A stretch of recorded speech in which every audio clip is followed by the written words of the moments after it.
கேரள மாநிலம் பாலக்காட்டைச் சேர்ந்த நர்ஸ் நிமிஷ பிரியா பார்த்தீங்கன்னா, ஏமனில் அந்த நாட்டைச் சேர்ந்த தலால் அப்துல் மக்தி என்பவருடன் இணைந்து ஒரு கிளினிக்கை தொடங்கியிருக்காங்க.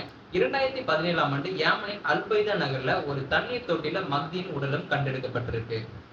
இந்த வழக்குல பார்த்தீங்கன்னா, மக்திக்கு அதிகப்படியான மயக்கு மருந்து கொடுத்து கொலை செய்ததாகவும், அவரது உடலை அப்புறப்படுத்த முயன்றதாகவும் நிமிஷா மீது குற்றம் சாட்டப்பட்டிருக்கு.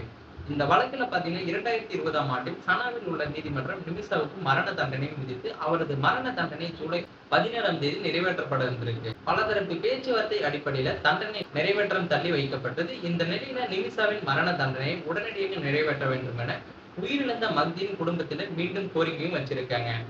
சரியா சட்டத்தின்படி பாத்தீங்கன்னா, மரண தண்டனை நிறைவேற்றுவதுமே தங்களின் ஒரே கோரிக்கை என அவரின் சகோதரர் அப்துல் பக்தா மக்தி ஆகஸ்ட் 9ஆம் தேதி ஏமனின் மேஜர் ஜெனரலுக்கு எழுதிய கடிதத்துல மீண்டும் குறிப்பிட்டுள்ளாரு.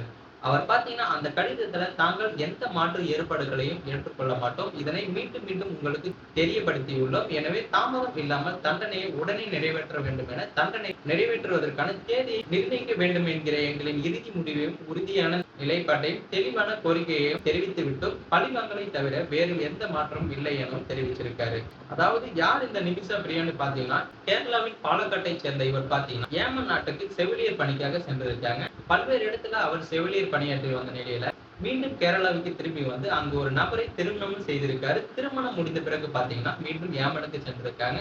அங்கு அவர் சம்பாதித்த பணம் அவருக்கு போதுமானதாக இல்லாத காரணத்தாலும், அவர் குடும்பத்தோட ஏமன்ல செட்டில் ஆக வேண்டும் என்ற ஒரு காரணத்தாலும் பாத்தீங்கன்னா, ஏமன்ல ஒரு கிளினிக்கை தொடங்க ஆரம்பிச்சிருக்காங்க. ஆனா பாத்தீங்கன்னா, அந்த கிளினிக்கை தொடங்குறதுக்கு ஒரு பிரச்சனை இருந்திருக்கு. என்ன பிரச்சனைன்னு பாத்தீங்கன்னா, ஏமன் நாட்டுல நீங்க ஒரு தொழில் தொடங்கணும்னா, அந்த நாட்டுல இருக்கக்கூடிய ஒரு நபர் வந்து அந்த நிறுவனத்துல பங்குதாரரா இருக்கணும்.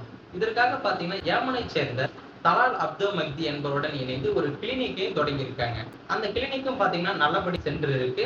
நாட்கள் கடக்க பாத்தீங்கன்னா, அந்த கிளினிக்ல இருந்து வரக்கூடிய வருமானத்தை அந்த மக்தின்ற நபர் பாத்தீங்கன்னா நிமிஷா பிரியாவுக்கு தராமல் இவர் ஏமாற்ற தொடங்கி இருக்காரு. இந்த சூழல்ல பாத்தீங்கன்னா, நிமிஷா பிரியா ஒரு கட்டத்துல ஆத்திரம் அடைந்திருக்காங்க. இதன் காரணமாக நிமிஷா பிரியாவோட பாஸ்போர்ட்டையும் அந்த நபர் பிடுங்கி வச்சிருக்காரு. கேரளாவில இருந்து ஏமனுக்கு சென்ற அந்த நபர் பாத்தீங்கன்னா, அங்கு மக்தியோட கட்டுப்பாட்டுக்கு கொண்டு வரப்பட்டிருக்காங்க ஒரு சூழல்ல.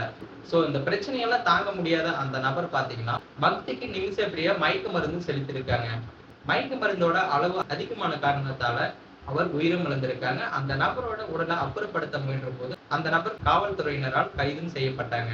கைது செய்யப்பட்ட பிறகு பாத்தீங்கன்னா, அந்த நபருக்கு மரண தண்டனையும் விதிக்கப்பட்டது. மரண தண்டனை ஜூலை 16ஆம் தேதி நிறைவேற்றப்பட இருந்த நிலையில பலதரப்பு மக்களின் கருத்துக்களால பாத்தீங்கன்னா, அந்த மரண தண்டனை தற்போது தேதி குறிப்பிடப்படாமலே நிறுத்தி வைக்கப்பட்டிருக்காங்க. சோ இதற்காக பாத்தீங்கன்னா, மக்தியின் குடும்பத்தார் உடனடியாக மரண தண்டனையை நிறைவேற்ற வேண்டும். அதற்கான தேதியை குறிப்பிடுங்கள் எனவும் கூறியிருக்காங்க. சோ மேலும் இது போன்ற வீடியோக்களை உடனுக்குடன் காண மறக்காம நமது சேனலை சப்ஸ்கிரைப் பண்ணுங்க, பெல் ஐக்கானை கிளிக் பண்ணுங்க. அப்பதான் அடுத்தடுத்து வரக்கூடிய அப்டேட் நமது சேனல்ல பதிவேற்றம் பண்றது உங்களுக்கு உடனுக்குடன் வந்து சேரும்.